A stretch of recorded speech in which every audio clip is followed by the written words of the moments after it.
The night an Air Force jet mysteriously disappeared over Lake Superior, November 23, 1953, was a stormy one. Near the U.S. Canadian border, U.S. Air Force Defense Command noticed a blip on the radar where it shouldn't have been, an unidentified object in restricted airspace over Lake Superior, not far from Soo Locks, the Great Lakes' most vital commercial gateway.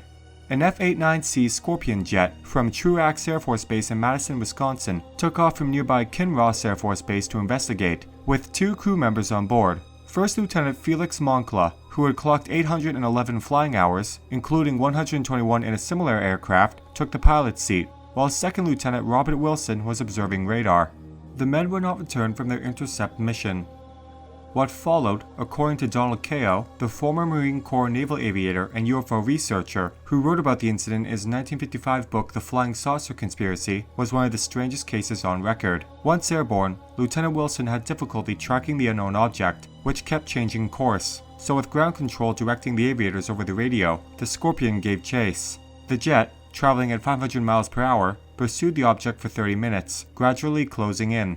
On the ground, the radar operator guided the jet from 25,000 feet to 7,000 feet, watching one blip chase the other across the radar screen. Gradually, the jet caught up to the unknown object about 70 miles off Keweenaw Point in Upper Michigan, at an altitude of 8,000 feet, approximately 160 miles northwest of Soo Locks. At that point, the 2 radar blips converged into one, locked together, as Kao would put it later. And then, according to an official accident report, the radar return from the F-89 simply disappeared from the ground-controlled interception station's radar scope, and then the first radar return, indicating the unidentified object, veered off and vanished too.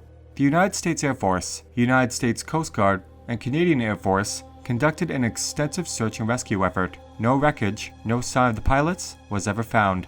The Air Force's official news release about the disappearance, delivered to the Associated Press, stated that the vanished jet was followed by radar until it merged with an object 70 miles off Keweenaw Point in Upper Michigan. The statement appeared in a story in the Chicago Tribune with the headline, "Jet, 2 aboard, vanishes over Lake Superior."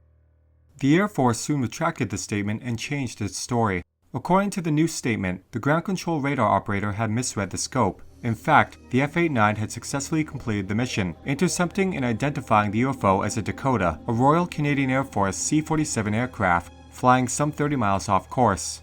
Lieutenant Moncla, probably stricken with vertigo, crashed into the lake during the return to base. Canadian officials refuted the account. No flights had taken place in the area that night. According to Kao, who would write about the Kinross incident again in his 1973 book, Aliens from Space, 2 separate Air Force officials provided Lieutenant Moncla's widow with contradictory explanations of the incident. In one version of events, the pilot had crashed into the lake while flying too low. In the other, the jet exploded at a high altitude.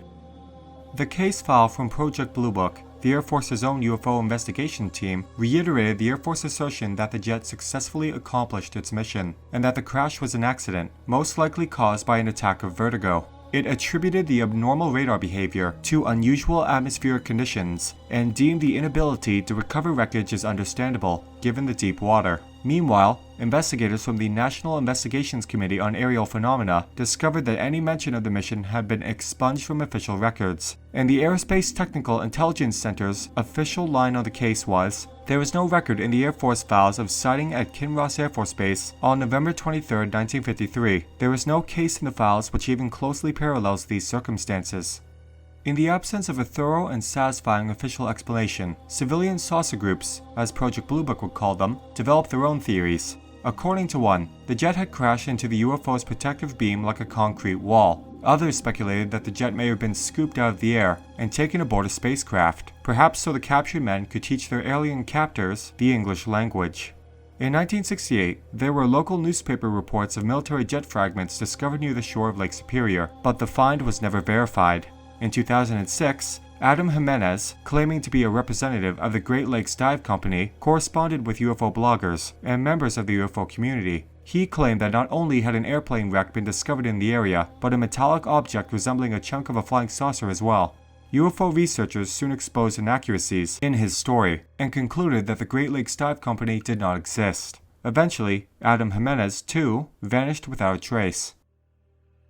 I'm willing to bet almost anything the Air Force knows more about this case than what they claim. They seem to be offering plenty of different, rapidly changing explanations, none of which I buy. Aliens would certainly have the technology to make this jet disappear without a trace, but why will forever be unknown. Don't forget to sign up for our Patreon page. Members get early access to videos, ad-free, and you can see content you can't see anywhere else.